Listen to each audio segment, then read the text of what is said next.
Ուրիշ მოგესალმებით ყველას, მოგზაურობ მადლობას გეტყვით მომხდანებისთვის. და როგორც უკვე თემიდან ხედავთ, საკითხი როგორც უკვე ჩანს ეკრანზე, გახლავთ პროგრამის პრობლემები და გამწვანების როლი ინტერიერში. თავდაპირველად მინდა გითხრათ, რომ აი ზოგადად თემის ირგვლივ დაინტერესება საზოგადოების, ასე ჩვენს ინტერესთა სფეროში შეიძლება იყოს არის პირველ რიგში. ალბათ თავდაპირველად რომ დავიწყოთ სწორედ იქიდან, რომ ალბათ ზოგადი მიმოხილვა თქვა რამ განაპირობა შეიძლება ითქვას თემის მნიშვნელობა, ალბათ მოკლე მონახაზით გეტყვით, რომ როგორც ქალაქის ურბანულ სივრცეში ანუ არქიტექტორებისთვის ხდება კლიმატის პრობლემების დღის დგას ეს პრობლემა დღის წესრიგში და განპირობებული გახლავთ სწორედ იმ სარეკრეაციო ზონების გაქრობასთან და ასე ვთქვათ აი ამ შედეგების შედეგები შეიძლება ითქვას. მაგრამ ამავდროულად მნიშვნელოვანი და ასე ვთქვათ პრობლემატური საკითხი დგას ინტერიერებშიც მიკროგარემოში. და ამას ყველაფერს განაპირობებს შეიძლება თამამოთქვათ სწორედ ის გარემოება, რომ დღეს გამოიყენება მაღალტექნოლოგიური თანამედროვე მოსაპრეკეთებელი სამშენებლო თუ მხატვრულ დეკორატიული მასალები, რომელთა შემცველობაში შედის ძალიან ბევრი ტოქსიური მამლი ნივთიერებები. მაგრამ გარდა ამისა მინდა გითხრათ, რომ ძალიან ბევრი კვლევა სწორედ მიეძღვნა არა ჩვენს ქვეყანაში, სამწუხაროდ ალბათ სამომავლოდ შეიძლება დღის წესრიგში დადგეს, თუმცა რომ სწორედ აი იკვლევდნენ ეკოტენდენციათა კუთხით ტროპიკულ და სუბტროპიკულ მცენარეთა გამოყენების ასე ვთქვათ ნიშან-თვისებებს. და გამოვლინდა, რომ სწორედ ძალიან ბევრი სახეობა მცენარეებისა სწორედ აქვთ უნარი, რომ ჰაერში არსებული პათოგენური მიკროორგანიზმები 50% და მეტით შეამცირონ. და გარდა ამისა გამოვლინდა ისიც, რომ ძალიან ბევრ სახეობებს შეუძლიათ სწორედ მოახდინეს ისეთი მნიშვნელოვანი როლი შეითავსონ, აი ეს ქიმიურად გაწმენდის ეფექტი ნაკლები აღმოჩნდა, ვიდრე თქვათ ბუნებრივი მცენარეების თუ სხვა ელემენტების შეყვანის შედეგად მიღებული ეფექტი. და გარდა ამისა, სწორედ NASA მიკვლია 80-იან წლებში, სწორედ ბუნების როლი ადამიანის ცხოვრებაში, თუ რა როლი ჰქონდა მას ადამიანის ცხოვრებაში და გამოვლინდა სწორედ ის, რომ თანამედროვე ადამიანი დაახლოებით 80% ყოფს დახურულ სივრცეში და ის, ასე ვთქვათ, ბუნებასთან კონტაქტის, ასე ვთქვათ, პირდაპირ ნაკლოვანებას განიცდის და რაც შემდგომ მის ჯანმრთელობაზე აისახება უარყოფითად და თუ რა შედეგებზე გავდივართ, ამას, ასე ვთქვათ, შემდგომ საკითხებშიც გეტყვით. ასე ვთქვათ, სწორედ იმან, რომ დღეს თანამედროვე ტექნიკურმა პროგრესმა და სამეცნიერო ტექნიკურმა პროგრესმა ასევე გარემოს ძლიერ დაბინძურებამ გამოიწვია ბუნებისა და საზოგადოებას შორის აი ამ ეკოლოგიური წონასწორობის დარღვევა, რაც თამამად ვიტყვით, რომ დღეს 21 საუკუნეში ძალიან პრობლემატურ და მნიშვნელოვან რისკში შეიძლება მოვიაზროთ. რაც შეეხება ჩვენს ასე ვთქვათ შემდგომ კვლევით საკითხებს, ჩვენს სამომავლო პრაქტიკაში პრაქტიკულად არ აღმოჩნდა რიგი ავტორები, რომლებიც ფუნდამენტურად ამ საკითხს შეისწავლიდნენ. ხოლო ისინი აი ბიოლოგიური ასპექტებით ეხებიან აღნიშნულ საკითხს. ესენი არის მაგალითად ხმალაძე, ბენიძე, ისაკაძე, ფუტკარაძე, გროზინსკი, ფილინი და თქვა ეს ავტორები, რომლებიც მხოლოდ ბიოლოგიური ასპექტებით მოიცავენ თქვა თავიანთ ნაშრომებს. ეს იყო თქვა ბოტანიკის კუთხის არსებობა თქვა სკოლის პროგრამაში, რომ ყოფილიყო მწვანე კუთხე ბოტანიკის გაკვეთილზე. მხოლოდ ეს იყო მცირე ინფორმაცია, რაც ამ ვიწრო თქვა ლიტერატურულ კითხებში მოიაზრებოდა. გარდა ამისა, თუ ასე ვთქვათ ისტორიულ წყაროებს გადავხედავთ, თქვა თუ ზოგადად არქიტექტურაში რა როლი შეიძინა მწვანე ელემენტმა, ზოგადად მცენარემ, ეს ალბათ ძალიან კარგად ჩანს.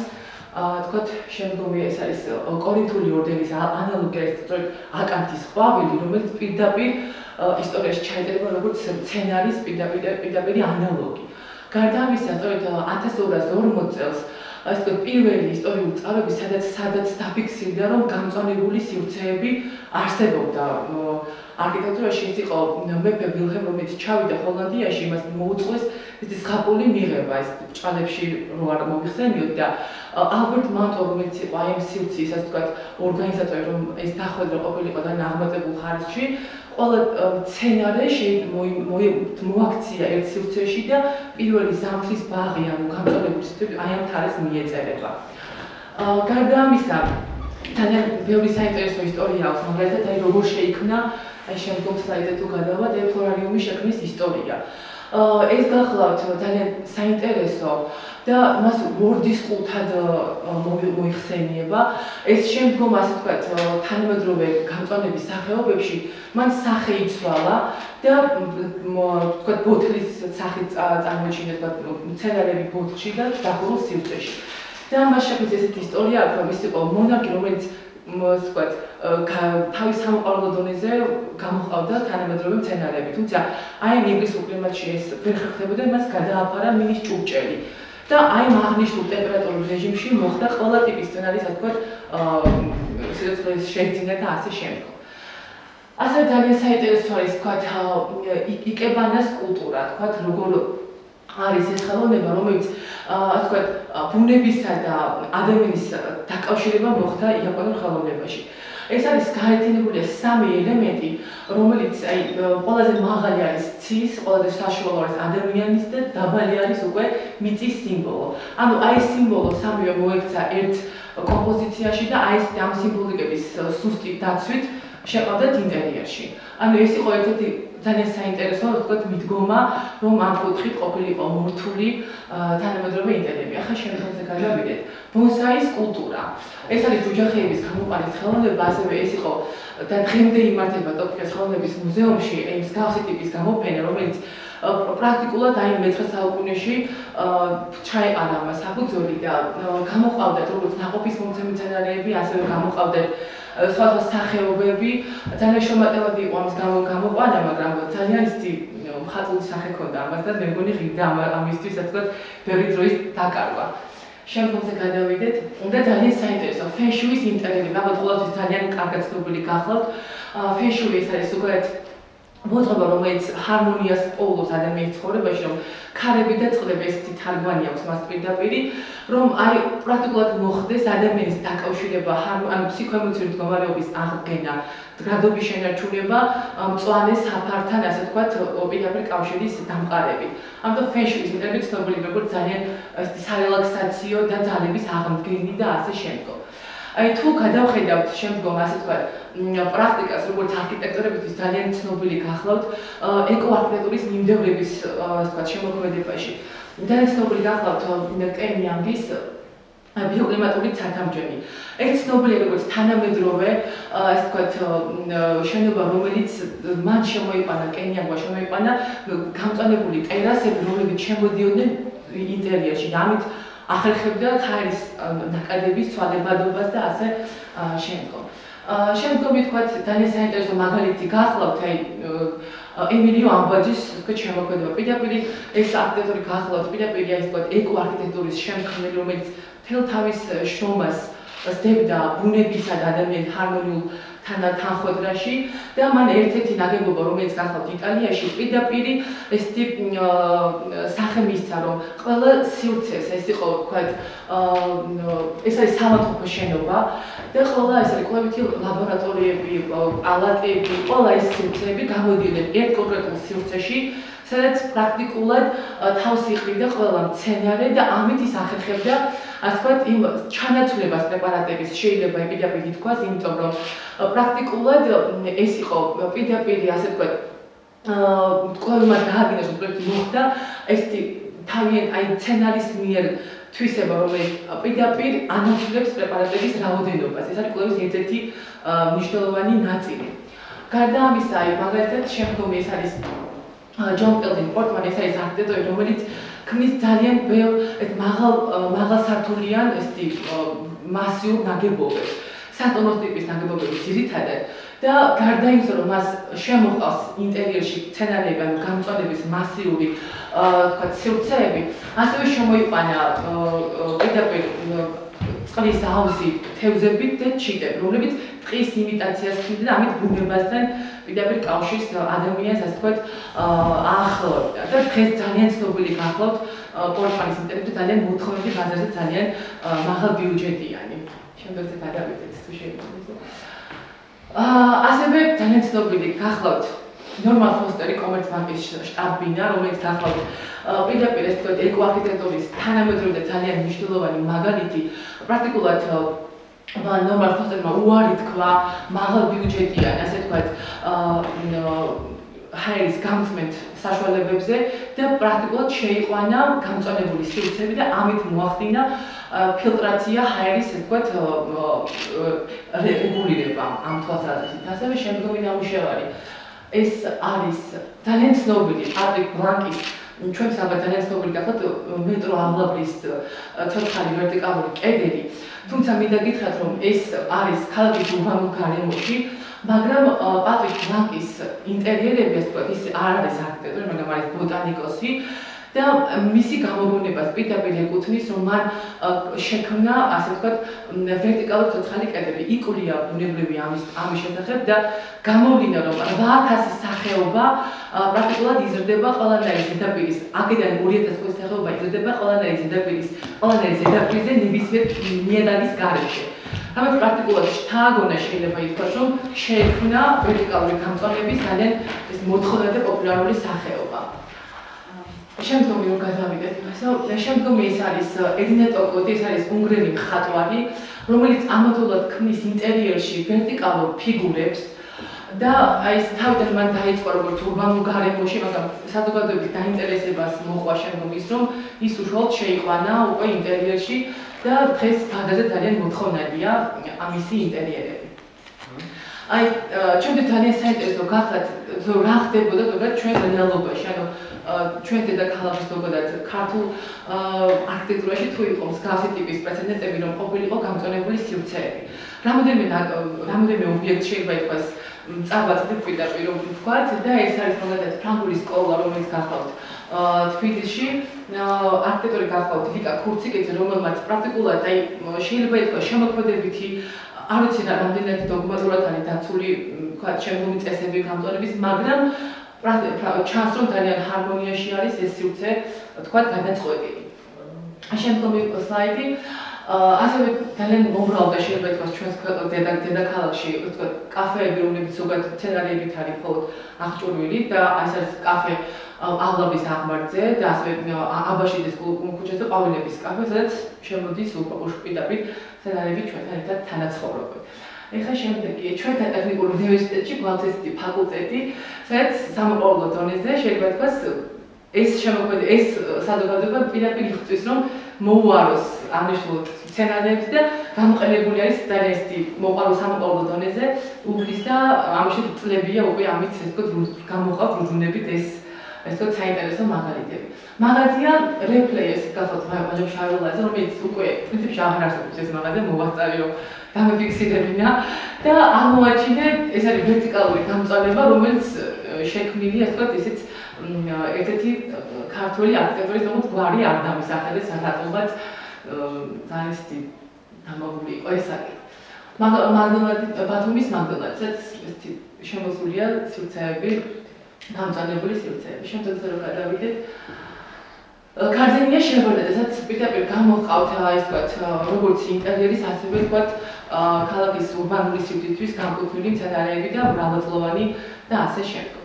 ეხლა შემდეგზე რომ გადავიდეთ, ისო აი ძალიან ისეთი ალბათ მოკლედ რომ შევაჯამოთ ის ვთქვათ რა შეიძლება ითქვას სწორედ ამაზე რომ რამდენი ტიპის გამწვანება ზოგადად არსებობს ინტერიერებში და ესე მოკლედებით აი ესეთი 10 სახეობა არის გამოვლენილი ძირითადად რო გადავიდეთ შემდეგზე აი თქვა ტრადიციული ქოთნები გადავიდეთ ესე შემდეგ აი ეს რაც უკვე ჩვენს ყოველს ძალიან კარგად გახლავთ ცნობილი შემდგომი ეს არის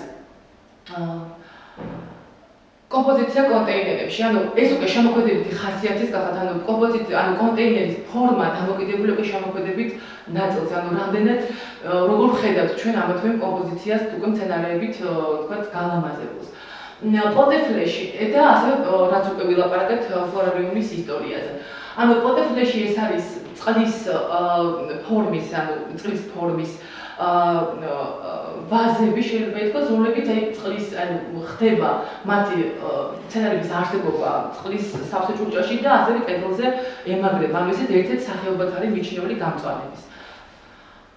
ეს არის პოლიდარიუმი და ვუტარიუმი. პოლიდარიუმი ეს არის ნახევრად სავსე წყლის აკვარიუმი, სადაც აი ამ ტემპერატურულ რეჟიმში სწორედ იქ საარსებო სცენარები ყავს გამოყვანილი და ასევე ისეთ სახეობად არის მიჩნეული. ასევე რუტარიუმი ეს არის ასე ვთქვათ ხის ჯირკვლებისგან შექმნილი კომპოზიცია და აი ამ ჯირკვებში ხდება ნერგის თუ თესლის იმპლანტაცია და ამით ხდება კომპოზიციების შექმნა ზოგადად ინტერიერებში. და რაც უკვე ვთქვით ფიტო ვერტიკალური ფიტოკედელი და ფიტომოდული. აი რა განსხვავება გახავთ ახლა აი ამ მიმდინარეობაში.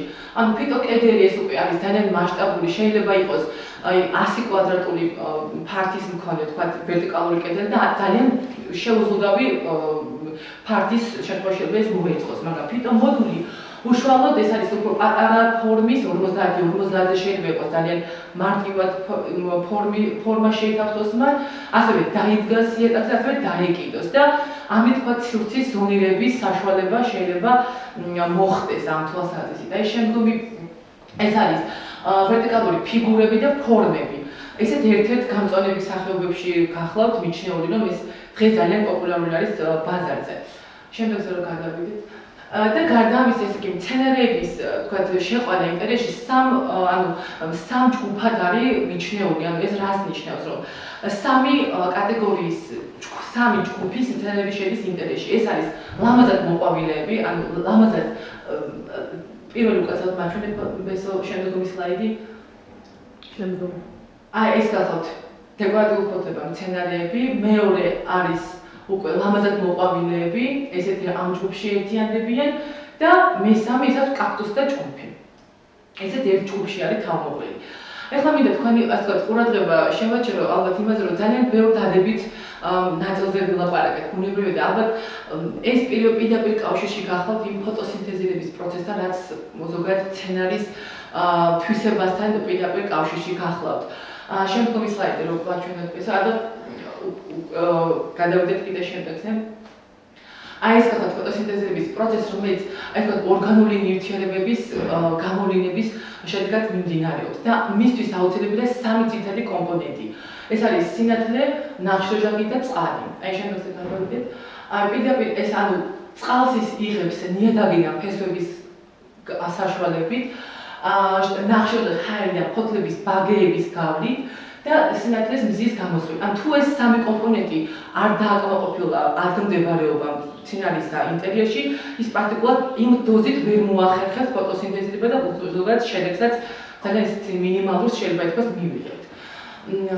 და ძალიან მოკლედ რო შევაფასოთ, აი სწორედ ის რომ სწორედ აი ამ ფოტოსინთეზირების შედეგად ჰაერის ფილტრაციის მეშვეობით ხდება, რომ ხდება ჰაერის მამელითვებისგან დაცვა, ისინი ახშობენ ზოგადად ხმაურს, ჟანგბადის გამოყოფის შემთხვევაში მცენარეები და გამოყოფენ ფიტოცინებს, რომლებიც დამღუპველად მოქმედებენ ჰაერში არსებულ პათოგენურ მიკროორგანიზმებზე. და ძალიან მინდა თქვენი ყურადღება შევაჩრო ისევ აქტუალობაზე ზოგადად რას ნიშნავდა, ანუ ინტერიერებში რამ გამოიწვია, ანუ მისი პირდაპირ როლის მნიშვნელობა. რომ სწორედ დღეს გამოიყენება თანამედროვე მოსამეკეთებელი მასალები, ეს არის საიზოლაციო სისტემები, მეტალპლასტმასის კარფანჯრები, ფლიზელინის მილინის შპალერები, თაბაში მოყავის შეკიდული ჭერები, ხელოვნური სინთეტიკური თბილი იატაკები, რომელთა შემცველობაში შედის ძალიან მავნე ტოქსიური ნივთიერებები. შემდეგზე გადავიდეთ, რომ თვალსაჩინოდ ვაჩვენოთ. აი ეს ხელოვნური მასალები, რომლებიც ჩვენთვის დღეს აქტიურად გამოიყენება, თუმცა ეს არის ხელმისაწვდომი ყველასთვის, მაგრამ მათ გარკვეული სახის, ასე ვთქვათ, უარყოფითი თვისებებიც გააჩნიათ, ბუნებრივია. აი პირდაპირ კავშირში გეტყვით, რომ შედის აი ეს ნივთიერებები, რომლებიც არის მომწავლელი, ფორმალდეჰიდი, ფენოლი, ეთილბენზოლი, ტრიკლეთილები, ტალატები, ანუ ყველა ეს გამხნელები, ამიაკები, რომლებიც მათი შეიძლება ჩვენთვის თვალს შეუმჩნეველი გახადოთ, მაგრამ აი ზოგადად შენერებული მოქმედების ნაღმი ესეც არის მიჩნეული, რომ სწორედ დღეს გაჩნდა, ასე ვთქვათ, და სამეცნიერო ლიტერატურაში ჩაიწერა მსგავსი ფრაზა, დაავადებული შენობების სინდრომი. ანუ ეს ნიშნავს იმას, რომ ანუ ის საარსებო გარემო, რომელიც ადამიანი ცხოვრობს, არის ძალიან ის დაავადებული, თუმცა ჩვენთვის თვალს შეუმჩნეველი, თუმცა ძალიან აქტუალური და ალბათ მნიშვნელოვანი საზოგადოებისთვის. და მოკეცხვილი სახით ჩვენ ვაქციეთ თუ რა მასალები, რას გამოყოფენ და რა შედეგებზე გავდივართ. ანუ შემდგომი სლაიდის ამას აჩვენებს, რომ აი მაგალითად მასალა, რომელიც კევლარი, რომელიც გამოყოფს ზოგადად სასუფრის გზების დაავადებას იწვევს პირდაპირ, შეიძლება ითქვას ასფიქსიას, ის რომ ალერგიული ფაქტორები ამაზე უკვე საუბარიც აღარ არის, თუმცა ეს არის ძალიან მინიმალური, ასე ვთქვათ, შეუმჩნეველი საზოგადოების. თუმცა ჩვენ მასთან თანავწორებთ ყოველდღურად ადამიანები. და ახლა კიდე აი მაგალითად გამოვლინდა მცენარეების სახეობები, რომლებიც პირდაპირ, ასე ვთქვათ, შთანთქავენ აი ამ მავნე ნივთიერებებს. რადგან ფორმალურად ვთქვათ შთანთქავს, აი ნახეთ ცხრილი, რომელიც მოცემულია აი ეს ჯგუფები მცენარეებისა, რომლებიც პირდაპირ, ასე ვთქვათ, გარკვეული პროცენტული მაჩვენებლით აი ამ არსებულ მდგომარეობას ამ პროცენტული მაჩვენებლით აუმჯობესებენ, შეიძლება ითქვას. შემდგომი სლაიდი რომ ნახოთ. და ძალიან მოკლედ შეიძლება ითქვას, რომ დადგინდა სწორედ ის, რომ მცენარეები ზოგადად გამოყოფენ სპირტებს, რთულ ეთერებს და აი ამ თვალსაზრისით ხდება უკვე აი ამ დაავადებული მიკროორგანიზმების ჩახშობა და აღმოფხვრა შეიძლება ითქვას ძალიან მაღალი პროცენტული მაჩვენებლით. შემდგომი სლაიდი მინდა რომ ვაჩვენოთ ამისო და ძალიან მნიშვნელოვანი საკითხი რომ ალბათ საზოგადოების ასე ვთქვათ გარკვეული ნაწილი ფიქრობს რომ მას გარკვეული უარყოფითი მხარეებიც აქვს და ბუნებრივად ესეც არის რომ მხოლოდ დადებითზე რომ ვილაპარაკოთ ალბათ ამისთვის ჩვენ ობიექტურები ბუნებრივი არ ვიქნებით. ამიტომ ძალიან მოკლე კვლევით შეიძლება ითქვას ბიოლოგების ჩართულობით და ასევე მედიკოსების ჩართულობით აღმოჩნდა ის რომ მცენარის გარდამს ვთქვათ გამოყოფს ის ჯანმრთელობაც ასევე აქვს ის რომ ეს არის ალერგიული. მაგრამ რა მოხდა მაგრამ ეს კვლევა არ ჩატარებულა უკვე მიკროსივრცეში ან მიკროგარემოში, კვლევა ჩატარებულა უშუალოდ ურბანულ გარემოში, რომელიც მტვერი რომელიც ედება ფოთოლზე, ის იწვევს უკვე ადამიანის ჯანმრთელობის გამორაგებას და ასე შემდეგ. ფინავი ფანტები, რომელიც ურბანულ გარემოში ძალიან ისეთი აქტიურად ხდება. მაგრამ გამოვლინდა უკავია დავაბრუნოთ ესე თუ შეიძლება, გამოვლინდა რომ აი სწორედ საქართველოში ისეთი ამ დაავადებას ქვია პოლინოზი, ამ მცენარის მტვრის მიერ გამოწვეულ დაავადებას ქვია პოლინოზი და გამოვლინდა ესეთი სამი ტალღა საქართველოში, თქვათ, როდის არის ეს ყველაზე აქტიური. ну ადრე გაზაფხულის გაზაფხულს შემოდგომა პრინციპში მთელი სეზონი შეიძლება ის იყოს ძალიან მოქმედი და ძალიან აქტუალური. მაგრამ ბიოლოგების რეკომენდაციით შეიძლება ითქვას, რომ დადგინდა, რომ ყველაზე მინიმალური მაჩვენებლით ხდება ინტერიერის მცენარეების მიერ გამოყოფილი ეს თვისება აქტუალური. ანუ ყველაზე ნაკლებად ალერგიულები სწორედ არიან ინტერიერის მცენარეები. და რატომ? იმიტომ რომ მათ სპეციალური წესით გამოყავთ ბუნებრივია და ამავდროულად მათი ალერგიულობა შეიძლება იყოს გამოწვეული მხოლოდ სურნელოვანი, თქვათ, მახასიათებლით. და ეს უკვე ალბათ ინდივიდუალურია ყოველთვის მათი დამოკიდებულება, ზოგადად რამდენად ამირჩევთ ამ თუ მცენარეს, თუმცა ისინი ითავსებენ გარდა იმისა, რომ შეიძლება იყვნენ ალერგიული, მაგრამ ისინი ითავსებენ აი იმ თვისებას, რომელიც აი მაგალითად შემდგომი ჯგუფი, რომლებიც ნაკლებ რეკომენდირებულთა ჯგუფში მოიაზრებიან, რომელიც მათი რეკომენდაცია სურნელოვანი მახასიათებლით ხასიათდება და ასე შემდგომ. ან მხოლოდ აი ამითი შემოიფარგლება. შემდგომზე რომ გადავიდეთ და ძალიან ცნობილი რამ მინდა გითხრათ, რომ სწორედ საზოგადოებაში ასე თქვა ჩვენთან სამწუხაროდ აი ამაზე კიდეც უკვე აღნიშნე კვლევა არ ყოფილა, თქვა ესეთი ნატურული დაკვირვება პირდაპირ ვთქვა, მაგრამ დღეს მსოფლიოში მიღებული ტენდენცია გახლავთ, რომ ჰეპაფილტრების თანაარსებობა, ანუ ეს ფილტრები ეს გახლავთ, რომლებიც მინიმალური ალერგენების აღმოფხვრას უწყობს ხელს. ანუ კომბინირებული თანაცხოვრება, ანუ გამწვანებული სივრცეებში ჰეპაფილტრების არსებობა პრაქტიკულად იწვევს, შეიძლება ითქვას, იმ მინიმალური უარყოფითი მაჩვენებლის აღმოფხვრას. საზოგადოებაში რაც შეიძლება ვთქვათ საზოგადოებრივ სივრცეებში უშუალოდ ადამიანთა უფლებების დაცვით თუ შენარჩუნების ვთქვათ ერთ-ერთი ძალიან მნიშვნელოვანი ფაქტი შეიძლება იყოს გახლავთ. ამიტომ თან არსებობა ჰეპაფილტრების ასე ვთქვათ მნიშვნელობა ძალიან მნიშვნელოვანია, ამიტომ ის რომ ალერგიულია და ამიტომ უარი ვთქვათ, ეს არ არის არგუმენტი იმისთვის, რომ ჩვენ ასე ვთქვათ უარი ვთქვათ მნიშვნელობას სასიცოცხლო წყაროზე შეიძლება ითქვას. და შემდგომი ეს ვთქვათ ნაწილი. აი ეს ვთქვათ ძალიან გვაინტერესებდა საზოგადოების დამოკიდებულება, ზოგადად რამდენად საზოგადოება ფლობს ამა თუ იმ ინფორმაციას, რამდენად არის თქვათ ინფორმაცია ცნობილი მათთვის და ასე შემდეგ. ამიტომ ჩვენ გარკვეული ანკეტური გამოკითხვა ჯგუფ რომელიც ამაზე ვიმუშავეთ, ჩვენ ხელმძღვანელის დახმარებით ბუნებრივია, ძალიან დაგვეხმარა ეს თქვათ ინტერნეტის საშუალებით ძალიან გაადვილდა ამით გამოკითხვა და გადავიდეთ ჩვენ სლაიდზე. გამოვლინდა რომ აი ძალიან ბევრი კიდე შემიძლია გადავიდე მოკლედ მოგიყვებით თუ რა მოხდა. პრინციპში ფსიქოლოგიური დამოკიდებულება რამდენად ქონდა საზოგადოებას, რამდენად ფლობდნენ ისინი ინფორმაციას ზოგადად, რომ ალერგიულნი არიან, რამდენად აქვთ მათ ზოგადად დადებითი დამოკიდებულებას თუ გრძნობენ თუ ასე შემდგომ, თუ უარყოფითი თუ ასე შემდგომ. აი შემიძლია გადავიდეთ კიდევ და ჩემთვის ძალიან საინტერესო თქვათ იყო ის რომ საზოგადოების ძალიან დიდ მონაწილეობა გამოხატა რომ გამოკითხული 445 რესპონდენტი სოციალური ქსელის საშუალებით და გამოვლენილი იყო ის რომ სასურველად მიიჩნიეს რომ ეს აქტივ პროექტირების სტადიაშივე იყოს გათვალისწინებული ზოგადად ასეთი ტიპის ინტერიერების საბოლოო შედეგის მისაღებად. და ჩემთვის ძალიან ისეთი სავალალო შეიძლება ითქვას და დამაყენებელი აღმოჩნდა რომ შედეგი რომელიც აქ მივიღეთ რომ პრაქტიკულად საზოგადოება ნაკლებად ფლობს ინფორმაციას აი ამ მასალების ტოქსიოლოგიის ასე ვთქვათ მაღალი პროცედურული მაჩვენებლის ინფორმაციას. ანუ პრინციპში არ იცნობს.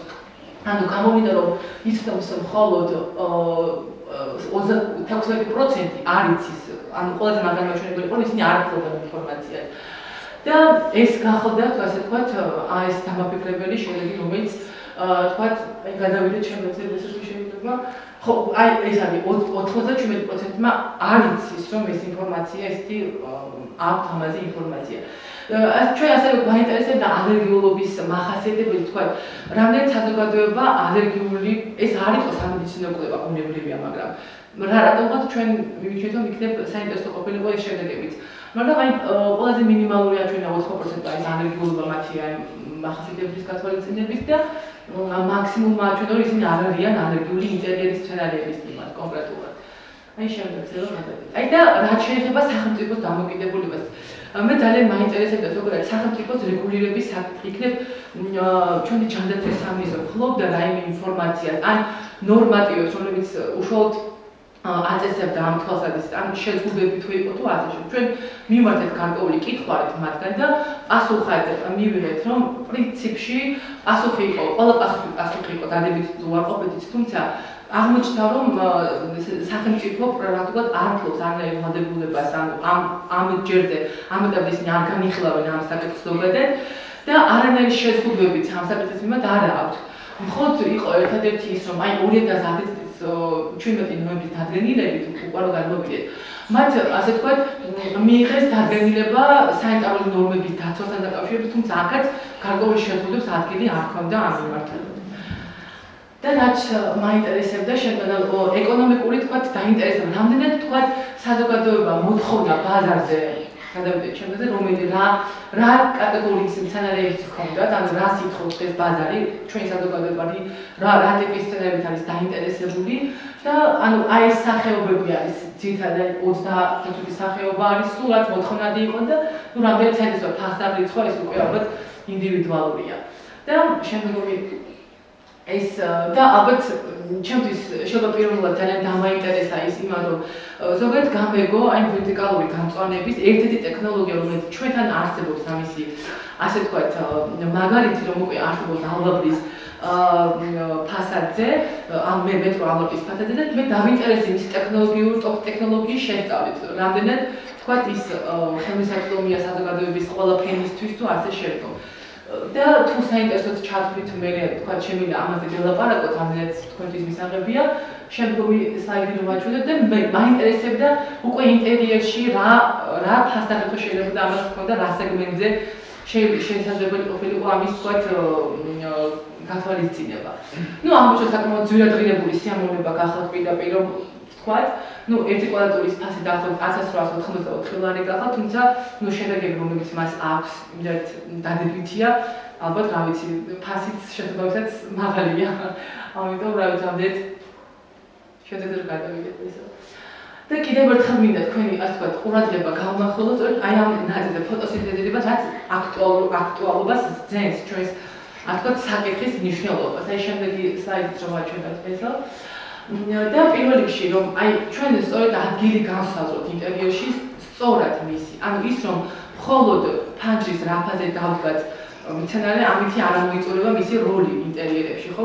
ამიტომ ის რომ გარკვეული თქვათ ადგილი მიეჩიტოს მას, სწორედ მას ჭირდება გარკვეული, ასე ვთქვათ, დოგმებს შეიძლება ითქვას ან ფუნდამენტურ კვლევებს საჭიროებს და ამიტომ აი მაგალითად დადგინდა რომ აი ინტერიერში ზოგადად ფანჯიდან შემოსული სხილის შეიძლება არქიტექტურის უფრო საინტერესო იყოს, იმიტომ რომ აი საერთოდ ჩვენ თქვათ ვანაწილებ ანუ ჯგუფი მცენარეებისა, სწორედ აი ამ ადგილებში არიან რეკომენდებული ისინი იქ განლაგდნენ. ანუ ყველა ადგილი არ არის მისაღები. ანუ შემდეგი ცხრილი სწორედ ამას გვიჩვენებს, რომ ანუ ესენი განსაზღვრებოდ კარგად განათებულ ადგილას რომ მოვათავსოთ. შემდგომი ცხრილი ეს გვიჩვენებს, რომ ეს არის ჩრდილის მოყარე მცენარეებისთვის და ნახევრად დაჭრილი მცენარეების ჯგუფი, რომელიც აი ამ ხასიათით ხასიათებენ. ანუ რეკომენდაცია, რომ სივრცე გამოთავისუფლდეს ინტერიერში, ამისთვის არის ლიანების, ასე ვთქვათ, ფორმა ლიანების დაკიდებული მცენარეების არსებობა და ამით ხდება იატაკისათვის მოგება და განთავისუფლება უკვე ინტერიერში. ასევე ვთქვათ, შემდგომი სლაიდით რომ ვაჩვენოთ, აი უსახური კედლების, ფანჯრების შეფუთვა შეიძლება ითქვას, რომ მოხდეს, თქვათ, ამ კუთხით რეკომენდაციაც გახავთ ის, რომ აი ამ დაახლოებით ეს ტიპის ვიზუალური ნაწილი მხარე რომ მივიღოთ. და ძალიან აქტუალური დღეს ყველაზე მეტად ეს თქვათ პოპულარული შეიძლება ვერტიკალური პიტო კედლები, რომლებიც ინტერიერებში სივრცის ზონირების საშუალებას გვაძლევს.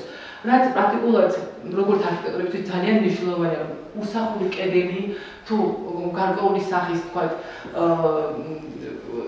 ინფორმაციის მის მიწოდების საზოგადოების ძალიან საინტერესო საშუალებაა, რომ ამ ფორმით მოხდეს ზოგადად თქვათ ინტერიერების გაფორმება და ეს როგორც ვერტიკალური გამწვანება ერთ-ერთ ძალიან ტიხრების საშუალებას ვითავსებს, ეს ძალიან მნიშვნელოვანია უკვე არქიტექტორებისთვის.